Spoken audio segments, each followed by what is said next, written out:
अब हम इस क्लास में एक अलग सा क्वेश्चन करेंगे जो लॉस ऑफ प्रॉफिट पॉलिसी से रिलेटेड ही है, लेकिन यहाँ पे क्वेश्चन ये पूछा जा रहा है कि हम पॉलिसी कैसे डिसाइड करें, कितना अमाउंट की हमें पॉलिसी करवा लेनी चाहिए।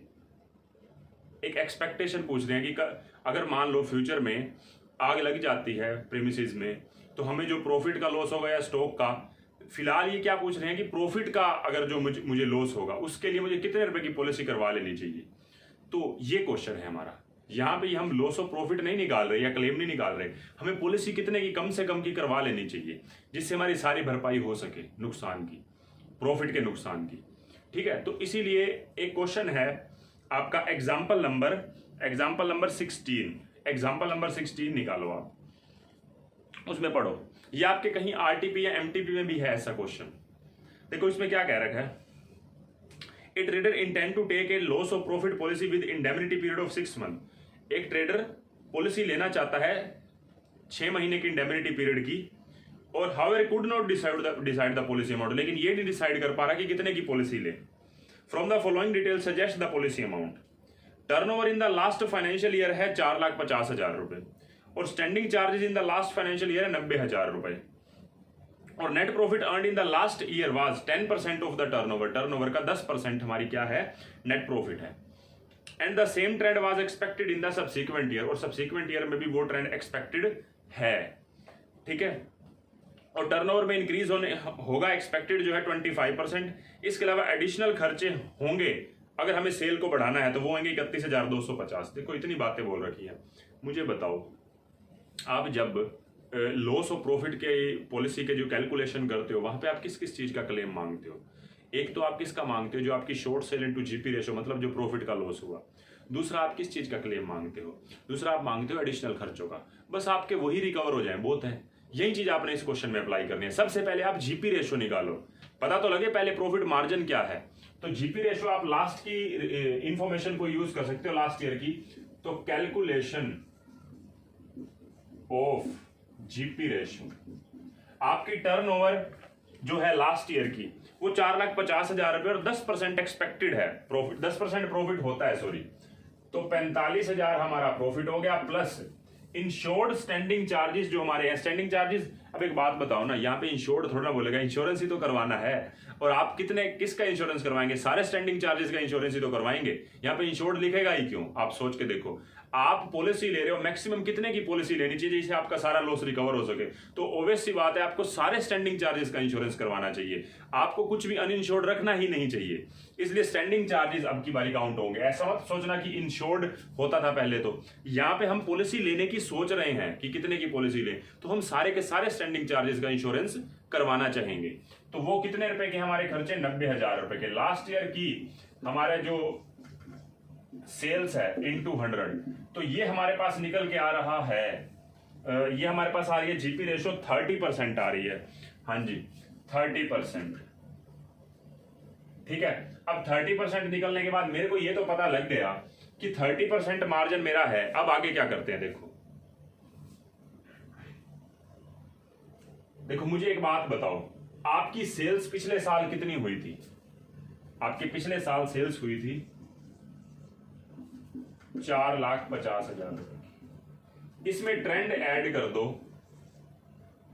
अगर पिछले साल को अगर देखते हो, हम ट्रेंड ऐड करते हैं 25%, तो ये बनता है हमारा 1,12,500 रुपये। तो टोटल हो जाएगा 5,62,500 रुपीज सेल्स प्लस ट्रेंड। तो ये मेरी प्रोजेक्टेड सेल है। अच्छा, अब एक बात बताओ, ये सेल्स मेरी होगी अगले साल की, जिस साल मैं पॉलिसी लेने की सोच रहा हूं उस साल में। पिछले साल का तो बेसिस लिया था ना मैंने कि पिछले साल उसमें ट्रेंड भी तो है 25% का, मतलब मेरी इतने की सेल्स होगी। अगर मान लो मेरी सारी सेल का नुकसान हो जाता है, सारी सेल्स का नुकसान हो जाता है, तो एक बार इसको जीपी से मल्टीप्लाई करना। जीपी रेशो कितनी है हमारी, 30%। तो आपका 5,62,500 का 30% आपका निकल के आएगा, ये आ रहा है आपका 1,68,750 रुपए। मतलब एक बात सोचो ना, बात को समझो।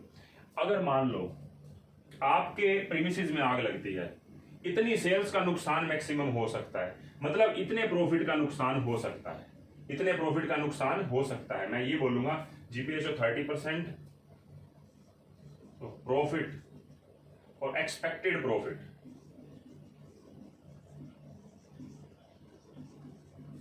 1,68,750 रुपए। कैसे निकाला? 5,62,500 का 30%। अच्छा, ये तो एक लॉस होगा, प्लस एडिशनल खर्चे भी तो करने पड़ेंगे ताकि हम सेल्स को कुछ बढ़ा सकें, तो वो एडिशनल खर्चों का भी लॉस हो सकता है। तो ऐड एडिशनल एक्सपेंस, तो ये मेरे पास कितनी आ जाएगी? 31,250 रुपए। तो टोटल मेरे पास कितना आ गया? 2 लाख रुपए। ठीक है, तो जो ट्रेडर है, मैं क्या बोलूंगा? Trader should take policy of ₹2 lakh. उसको 2 लाख की तो पॉलिसी कम से कम ले ही लेनी चाहिए। बात कोई ज्यादा मुश्किल थी नहीं, दोबारा से डिस्कस कर देता हूं। लास्ट ईयर की सेल्स को बेस लो, उसमें कितना ट्रेंड है वो ऐड करो। ये सेल्स है हमारी, ये सेल्स एक्सपेक्टेड सेल्स है, प्रोजेक्टेड सेल्स है, ये होनी चाहिए। कितना मार्जिन है जो मैं लॉस हो जाएगा अगर मेरे बिजनेस में आग लग जाती है? तो 30%। कहां से निकला? पिछले साल का profit margin plus standing charges, insured नहीं, सारे standing charges divide by turnover into 100, 30% यहां पे अप्लाई कर दिया। एक तो मेरे को प्रॉफिट का लॉस हो सकता है, दूसरा मुझे एडिशनल एक्सपेंसेस भी करने पड़ेंगे। तो टोटल मेरी जेब से 2 लाख रुपए जा सकते हैं। इसीलिए हमें कितने रुपए की पॉलिसी करवानी चाहिए? 2 लाख की तो कम से कम करवानी चाहिए। हम होमवर्क पे बात करते हैं जो मैंने आपको लास्ट क्लास में दिया था। सबसे पहले स्टडी मटेरियल का 9th क्वेश्चन मैं आपको करवा रहा हूं, बोर्ड पे कर दिया है। आप सिर्फ चेक कर लें आपने कहीं पे गलती तो नहीं करी, मैच कर लें जिस तरीके से होना चाहिए। ठीक है, वैसे तो सॉल्यूशन स्टडी मटेरियल में है, लेकिन थोड़ा अपने तरीके से कर रखा है उन्होंने, सिंप्लीफाई करके जैसे कर रखा है बोर्ड पे, वैसे कर लेना। दूसरा, आपको क्वेश्चन में एक बात बोल रखी होगी, वो इंपॉर्टेंट बात है, वो मैं डिस्कस कर देता हूं। जैसे आप समझो, मैं आपको ये बोलूं कि आप ये सेविंग्स वर्ड जो यूज करते हैं कि savings in insured standing charges, sorry savings word गलत बोल दिया मैंने, रिडक्शन इन सेल्स अवॉइडेड। मतलब अगर मान लो आप जो खर्चे करते हो, एडिशनल खर्चे करते हो, उससे आप कितनी सेल्स बचा पाए, कितनी सेल्स बिजनेस की बचा पाए, मतलब वो सेल्स होती ना अगर ये खर्चे ना करते। तो मुझे एक बात बताओ, आपकी वैसे सेल्स कितनी हुई है डिसलोकेशन पीरियड के अंदर? आपकी सेल्स हुई है 80,000 रुपए की, लेकिन आप ना लास्ट में एक लाइन पढ़े, ये कह रहा था company incurred additional expenses amounting to ₹9300 9300 रुपए खर्चा किए immediately after the fire, and but for this expenditure the turnover being the period of dissolution would have been only 55,000। ये लाइन का मतलब पता है क्या है? कि अगर ये खर्चे ना होते ना, इसी खर्चों के कारण ही आपकी सेल्स बढ़ पाई, नहीं तो आपकी सेल्स जो है ना 55,000 रुपए रह जाती। मतलब 80,000 रुपए की जो आप टर्नओवर कर पाए हैं, नहीं तो वो कितने की रह जाती? 55,000 की। मतलब 25,000 की सेल्स आप बचा पाए हैं एडिशनल खर्चा करके। मतलब ये लाइन जैसे लिखी हुई होती है ना, इससे थोड़ा लगता है अजीब सा, मतलब ऐसे आप देखे क्या मीनिंग निकल रहा है? Company incurred additional expenses amounting to ₹9300 immediately after the fire, but for this expenditure, सिर्फ इस खर्चे के कारण, the turnover during the period of declaration would have only been, मतलब इस खर्चे कारण, खर्चा जो हुआ है उस कारण से, नहीं तो हमारी सेल्स कितनी होती? 55,000 होती। ये मत सोचना कि 55,000 इस खर्चे के कारण हुई है, गलती हो जाएगी। ठीक है, बाकी आपका क्वेश्चन पक्की बात है पूरा हो जाएगा। अब बात करते हैं एसएम के 8th क्वेश्चन की, 8th इलस की।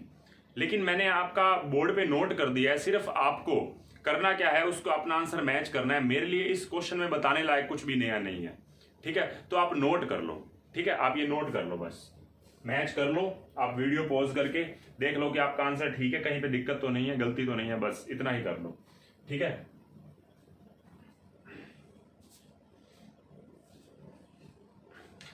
और एक हमारा लास्ट क्वेश्चन रहता है अब, प्रैक्टिस क्वेश्चन नंबर 5। इसके बाद प्रैक्टिस क्वेश्चन नंबर 5 करवा दो। इसके बाद 2 क्वेश्चन और भी हैं, लेकिन वो कुछ और हिसाब के, उसके बारे में मैं बात करता हूं। फिलहाल मैं प्रैक्टिस क्वेश्चन नंबर 5 पे बात करता हूं। ये आपके प्रैक्टिस क्वेश्चन नंबर 5 का सॉल्यूशन है, ये आप देख लो और मैच कर लो। और इसके बाद मैं आपको बोलना चाहूंगा, पहले आप मैच करना चाहो तो कर सकते हो, कहीं से भी कोई भी मतलब शॉर्ट सेल्स वगैरह या जीपी रेशो, बस आपको ये है कि ये क्वेश्चन होने के बाद अब जो नेक्स्ट बात कर रहा हूं मैं, आपके दो क्वेश्चंस रहते हैं, एक स्टडी मटेरियल के का इलस का लास्ट क्वेश्चन और प्रैक्टिस जो क्वेश्चन है उसका भी लास्ट क्वेश्चन। ये दोनों क्वेश्चन ना आप ये मत समझिए कि बस ये बहुत वीडियोस देख लिया हो गया अब चैप्टर, इसको छोड़ो। आपको बता दूं जो आपके लास्ट एग्जाम हुए थे नवंबर 19 में, उसमें जो प्रैक्टिस क्वेश्चन है ना वैसा ही क्वेश्चन एक आया था, बिल्कुल सिमिलर सा, और मतलब आपके जो असाइनमेंट वगैरह उसमें ऐड कर रखा होगा वो मैंने। तो कहने का मतलब है आप इन क्वेश्चंस को इग्नोर नहीं कर सकते, सीधी सी बात है, सावधानी हटी और दुर्घटना घटी, ये वाला काम हो जाएगा। और ऐसा भी नहीं होगा कि सिंपल सा क्वेश्चन होगा, क्योंकि दो क्वेश्चन है वो लॉजिकल क्वेश्चन है, तो उसके ऊपर हमें टाइम भी लगाना है और उसको समझना भी है, और एग्जाम ओरिएंटेड क्वेश्चन है क्योंकि आया हुआ है पीछे भी, और इससे पहले भी किसी एग्जाम में आए हुए हैं वो क्वेश्चन। ठीक है, तो लास्ट क्लास बेशक है अगली, हो सकता है 2 क्लासेस बनानी पड़े मुझे दोनों क्वेश्चन के लिए, एक एक जो भी होगा। दोनों क्वेश्चन ये हैं कि आपको अच्छे से देखनी है और वो क्वेश्चंस आपको हाथ से करके जरूर देखना है। ठीक है, तो अभी तक आप ये क्वेश्चन आपने देखना है तो देख लो, कुछ मैच करना है तो कर लो, P5 है प्रैक्टिस क्वेश्चन नंबर 5, आपको मैच करना है तो वीडियो पॉज करके कर लो। ठीक है, तो अब हम नेक्स्ट क्लास में मिलेंगे उन्हीं 2 क्वेश्चंस के साथ। ठीक है, अभी के लिए इतना ही, बाय बाय।